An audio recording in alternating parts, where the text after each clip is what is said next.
Hey guys, here. So, Team Affinity came out today, and one of the best content drops I've ever seen in any game that I've been playing. MUT, MLB The Show, killing it, right? 2K, FIFA, NHL, but like this, it's got to be up there. I'm not as experienced in those last few games, but I have played them. Anyways, off the topic. Affinity, we're ranking them today from 1 to 30, which ones you should go for first. Now, of course, this is day 1, so we're going based off my initial playthrough of a few of them. I have clearly not played with all of them, as that might have been impossible this quickly after drop. I'm sure maybe somebody could have. I don't know, 30 different players. But I'm going to go through based off stats, based off how I think the swings and that kind of stuff. We're going to rank them on which ones you should go after. Of course, you know, Team Affinities, there are different new moments, there are different things to get. So definitely familiarize yourself with the menus, with the missions, with the everything that you can do between showdowns, between exchanges there, the moments that they can give you for, this is stage 2, but like all the different moments they have too, you know, in the moment screen. But let's go ahead and rank them. Well, I guess I could show you the moments. Right here through the Team Affinity stuff. So familiarize yourself with that stuff. Also kind of cool to help, you know, try out a couple cards too. I saw Hanky's arm motion in there, one of the new legends revealed today. But here it is. Good luck. Hopefully your investments played off. Let's have a blast. So here we go. 1 through 30. I will say I will have my spreadsheet on for the the higher equals better for which overall silvers look like the best way of doing these things. Currently, stubs required, it's about 71,000 stubs to go from 0. Like, this is 0 to 170 points, which is all the way up for the, right? So it's 170 to get all the way up to the current card, right? The Mattingly, etc. for all the other ones. So that's what it costs, right? To do these from 0 through exchanges and silvers. And that's using the 79, which is like the least efficient silver. So like if you use, instead of, wait, no. Through H3, sorry, give me a second. So using a more efficient one, which would be like the 77s or 76s. So we'll just do E9 and then cost you 45,000 stubs to go all the way from 0 to 170. But ranking them, all right? So you'll see them on the block here. Okay? Let's go through it. Filter, how much they're going for. Not bad. I really appreciate that they made them auctionable. I know a lot of people are like, oh, I prefer to have them unauctionable, but it's not bad. I don't mind them. A lot of them are going for more than you can make them for, so know that, feel that, understand that. You can make profit off a lot of these things, plus the packs, plus the other cards you get, plus you are right there for stage 4 too. So not a bad idea to ground out a lot of these things through showdowns and through exchanges ASAP, so you can sell a card for some pretty pennies. Some of them aren't going for much, but let's go. Ranking them. Enough of the bullshit. Wait, wrong one. Notepad. Last, number 30. All right, we're going to go through the worst one, the one that I don't like the most. I'm going to go Don Mattingly there, right? Yankees fans like, what the fuck? The fuck, Fox? All right, so Don Mattingly. What's wrong with Don? Don is a 98, okay? And he's a first baseman, left field, or right field. Now, the outfield has only got 40 speed, so you don't really want to play him there. He does have okay reaction. His arm isn't overwhelming. So, like, you're like, all right, he's a first baseman, okay? Essentially where you really want to play him with the reaction, fielding, that kind of stuff. Cool. He's 5'11", can't really stretch for the ball. I don't know how much that matters in this game, but the thing that I hate about this card is the power, right? When I get a first baseman, I want a chonker that's going to hit me home runs. I want a guy that you're going to see a lot of them today in this video that can pop the ball over the fence. This one looks more like a contact-based middle infielder.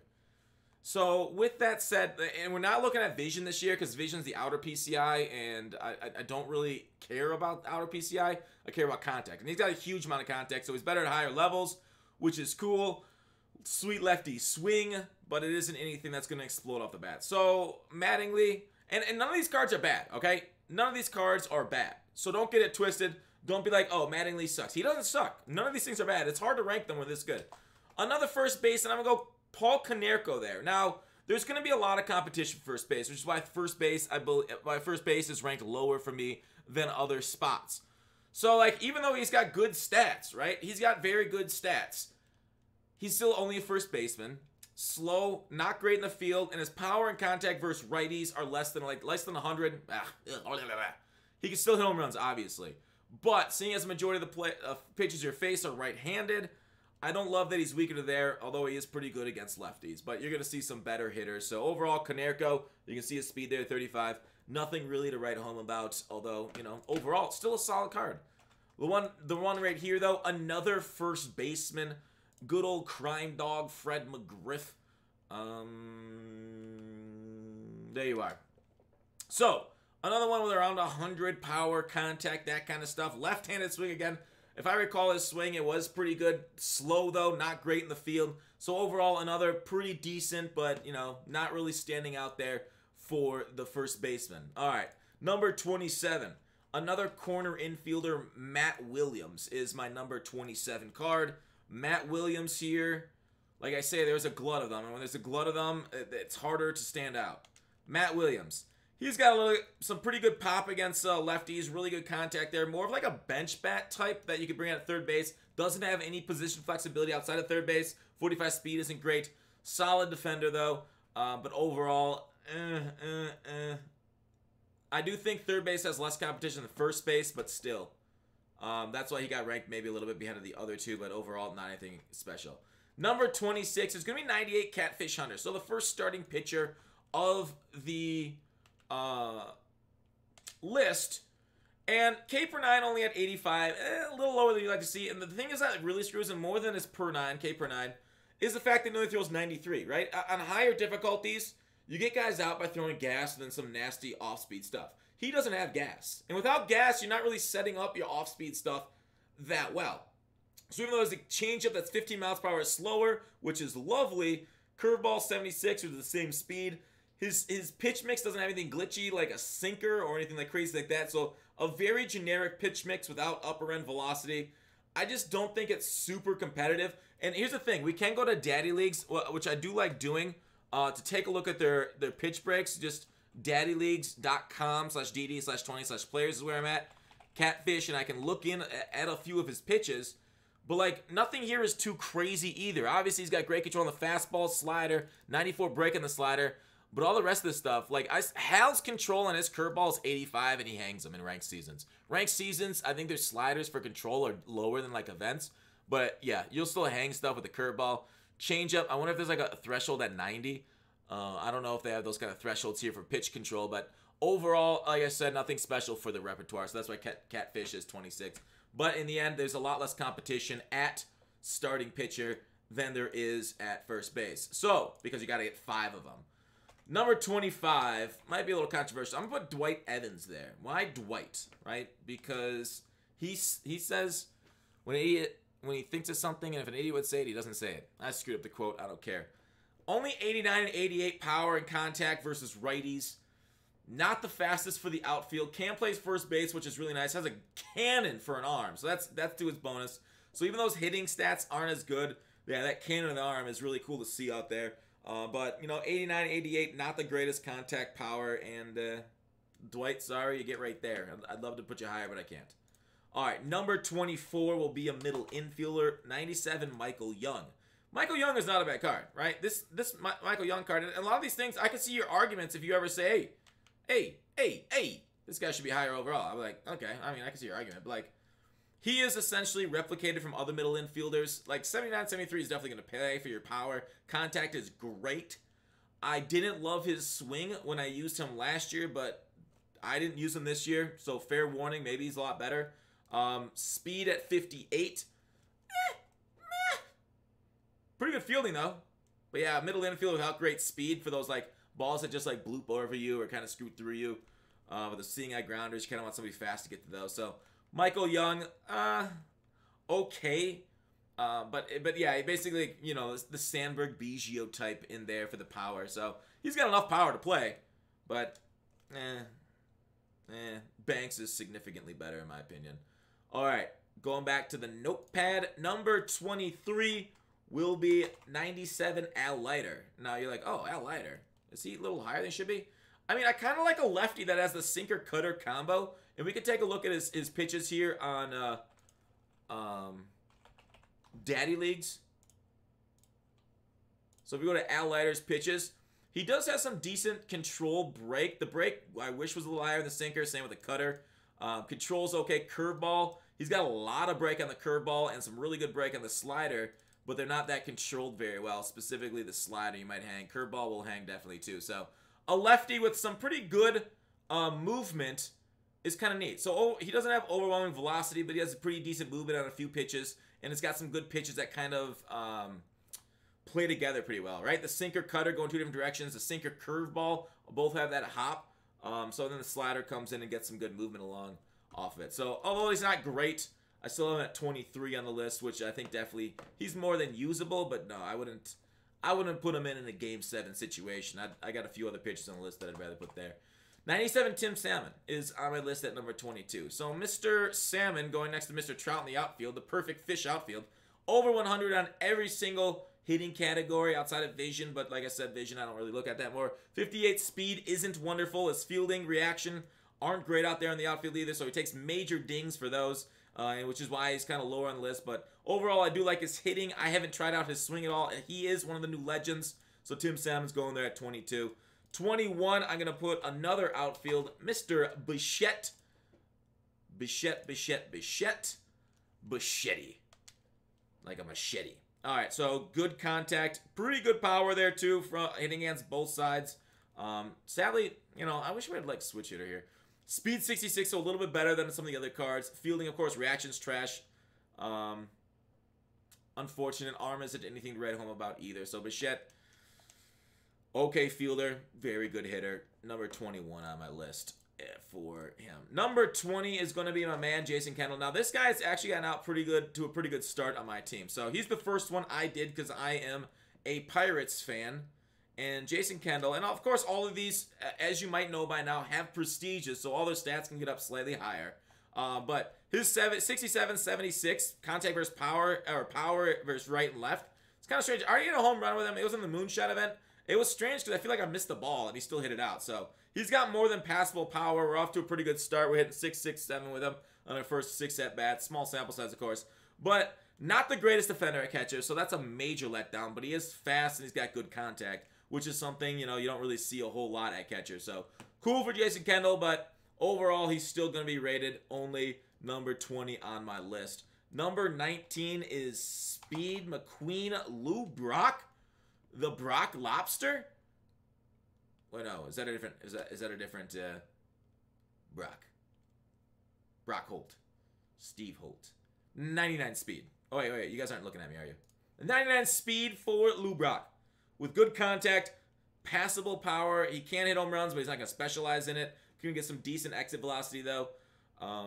But yeah, good reaction, bad arm. He's a good left fielder, I think, right? Left field, you don't need as big as an arm as right field, but you still, and obviously you want one. It's better than not having one, but might be okay. Might be pretty good for you out there. Just freaking zooming around. So Lou Brock, I'm going to put right there on the list. Number 18, we're going with another slugging first base at 99, Jeff Bagwell. Now, Jeff Bagwell obviously is mostly there for the stick, right? The high contact, high power, all over 100. Better against lefties than righties, but speed is 61. Okay. Reaction, fielding, but he's only playing first base. He has no position flexibility. Maybe if they get a DH in this game, like all levels of baseball now have, his value will go up because you can get more of these big sluggers there, but overall, pretty good. And obviously the prestige, give a couple more stats on there, makes him even better, just like everybody else. So I don't mind Bagwell, just a first baseman, right-handed too.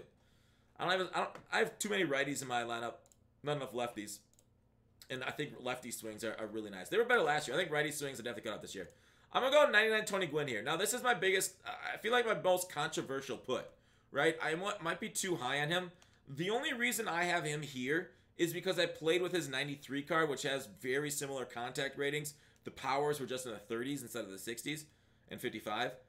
And I hated that card, right? That card, he had some singles. He had 350 for me only, which a lot of my cards are hitting 400. And with power, he had no power on that one. So this one might play better. It might play a lot like last year's Tony Gwynn card that we all fell in love with. But this year it feels like a much more like power-based year. Especially an All-Star. Hall of Fame, you can argue you want a bit more contact there to have a higher PCI or bigger PCI, but I feel like there are better options for the outfield right now than this card. Okay, so he's number 17 for me. Number 16 will be 98 Jim Palmer. Now, Jim Palmer is going to be here because he doesn't have overwhelming stuff, but he has pretty decent... Where's Palmer at? There he is. He has pretty decent pitches, right? Like that 12-6 at 72 miles per hour. That's fucking crazy, isn't it? Maybe you don't think it is, but I love slow curves. I think they do keep people off balance because they're just like a little bit slower than you think. He's got that high stamina too at 124. But like, look at that. 99 break on a 12-6 curve. Crazy. So his fastball velocity, he throws it at 95 with 96 control. His slider doesn't break as much as like Kershaw's last year. We're comparing him to the cards. 86 control is okay. 2-seamers, no break on it, so it's essentially a worse 4-seamer, so I don't ever throw that pitch. And then his changeup is horrible. 68 break, 69 control. It's kind of a downer, which is why it's not higher. The changeup is ass.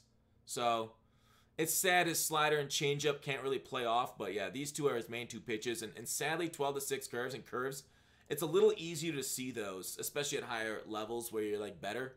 You're facing better players that can kind of like anticipate breaks, but like late breaking stuff like slurves, sliders, and good changeups I think are the more important pitches than a 12-6, sadly. So even though he has a dominant 12-6, it's not like dominant. It just looks that way. All right, number 15, whoops, will be another pitcher. AJ Burnett, 97. Now, this one could be higher and it could be lower. I think AJ Burnett, I put him right in the middle because there are two things that could happen. You can either fall in love with this card and become unhittable. I think at higher difficulties, maybe it's a little bit better there. But, there's always a nice but, right? At least when you're in the Fox Den, we always got them nice buts. A lot of things wrong with this card are hidden behind his pitches. And it isn't until you go to Daddy Leagues that you get it. His 4-seam, okay, great velocity, decent control, knuckle curve, great break, great control. So I love that pitch. His sinker, okay, well, not the greatest control, pretty okay, not the greatest break, but it's got some break. Changeup, 66 control on the changeup and 61 control on the slider. You are going to be hanging pitches. You just have to hope that they are looking for your 4-seam and your knuckle when you hang a changeup or a slider. So the break on them aren't great, and the controller is awful. So AJ Burnett's going to be the king of hanging changes and sliders, and I don't think he's going to play well for that. Now, maybe they patch the game, and maybe they're like, hey, you know what? Maybe ranked season shouldn't play shittier than events for controlling pitchers. But right now, you hang too much in ranked seasons for me to love AJ Burnett. But maybe he does end up working. I think he's going to be like Nolan Ryan last year. He might play well, but you're gonna hate using him. All right, number 14 is 97 Jay Buhner. Now, this just might be me being like, hey, I love Jay Buhner. Why would the Yankees trade him? I don't know. I love him. I love his power. I love everything about him. Contact's pretty good, too. Great arm. Little slower than I see at 52 speed. But overall, I don't know. It's Jay fucking Buhner. He just is. Don't ask me to back it. He's got really good power. He swings and hits home runs. And I'm a fan of home runs. Nothing else. And gunning dudes at the plate. 99 Robin Yount is number 13 for me. No, he's not our first. No, he's not our first 99. Robin Yount. Now it's a little bit harder to find shortstops than it is for the others. So he's got to have a high position flexibility. But this is like Don Mattingly at shortstop. Obviously, maybe pretty quick, pretty good in the field. But like, hey, hitting wise, good contact. How'd I do for him? I got 2 for 3. So I played just like a couple games with him on the home run derby. Or sorry, the moonshot event. But overall, can play left and center if you need to do some like position switches during the game. Ernie Banks is probably better, but, you know, I think just kind of like a solid jack-of-all-trades type of card. Okay power, nothing really amazing there, but it can play. It can play. It's another Sandberg type card. All right, so number 12, Juan Marshall. Now, this is another card. I'll look at it here to show you two people watching this, and then I'll get to the stats behind the pitches. So he only throws 94, but he's got a slider, screw, curve, and change. So you're like, oh wow, that's actually really good for like dramatic differences in pitch speed, right?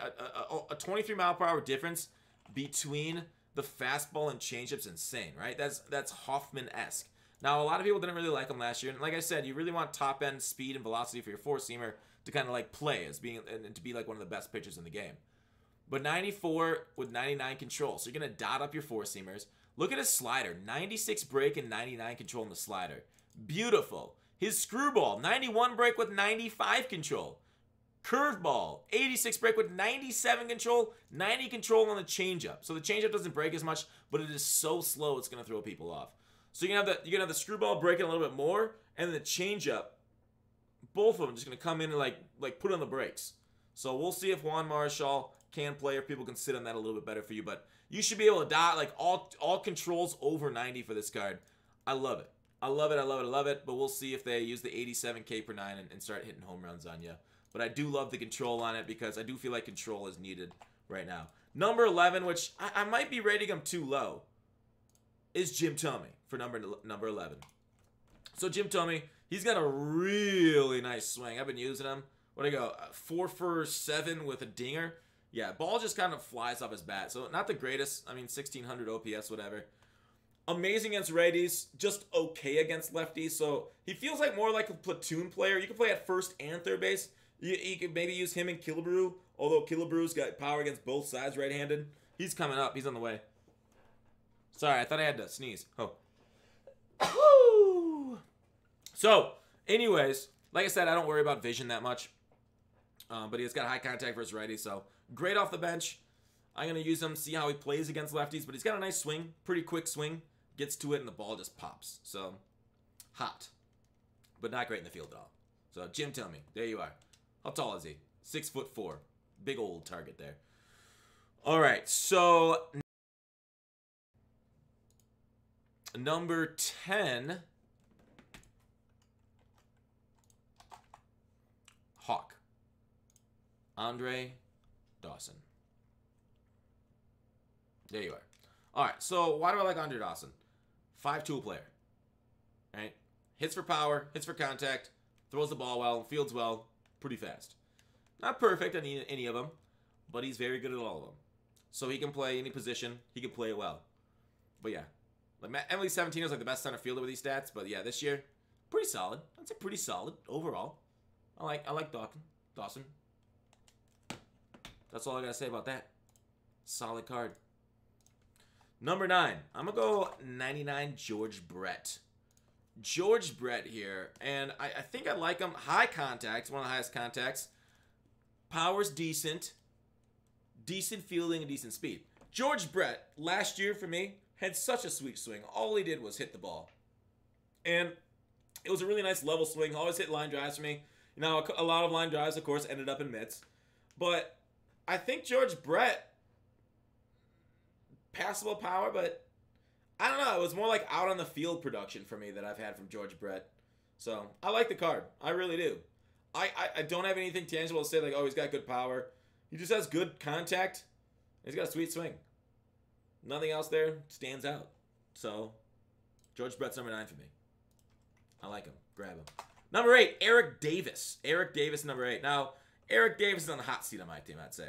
Eric Davis. When you look at his stats, you're like, oh, he's good all around, right? 95, 95, 112 for the contact left, power right. Contact versus righties is only 84. He's high speed, high fielding, right? Good arm, good reaction. But, like, I've had 9 at-bats, 2 hits. Within a game-ending double play in there, too. Right? His only 2 hits have both been perfects. And that was his home run. It was a perfect home run. So far, hot seat. We'll just say hot seat. Obviously, small sample size. But I know, like, going into this, everybody hated his swing. He's got that weird little bat thing going on. It's not a big deal if you're just using, if you're zoomed in on strike zone views. Strike zone 1, 2, that kind of stuff. I think I'm on strike zone 2. But I don't know. It hasn't worked for me. Eric Davis, you son of a bitch. So that's why you're only 8. Instead of being higher, you're 8 for me. All right. Number 7. But yeah, he could easily slide down. Eric Davis could easily slide down.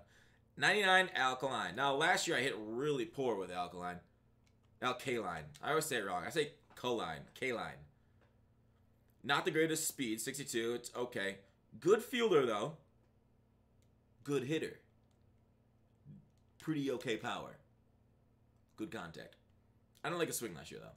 He lined out way too much for me. Lined out more than anybody. Absolutely hate him. So that's why, even though he's got good stats, he's number 7. Maybe this year he'll turn it around. Number 6 is going to be Hanky. I believe the only closer, if I recall off the top of my head.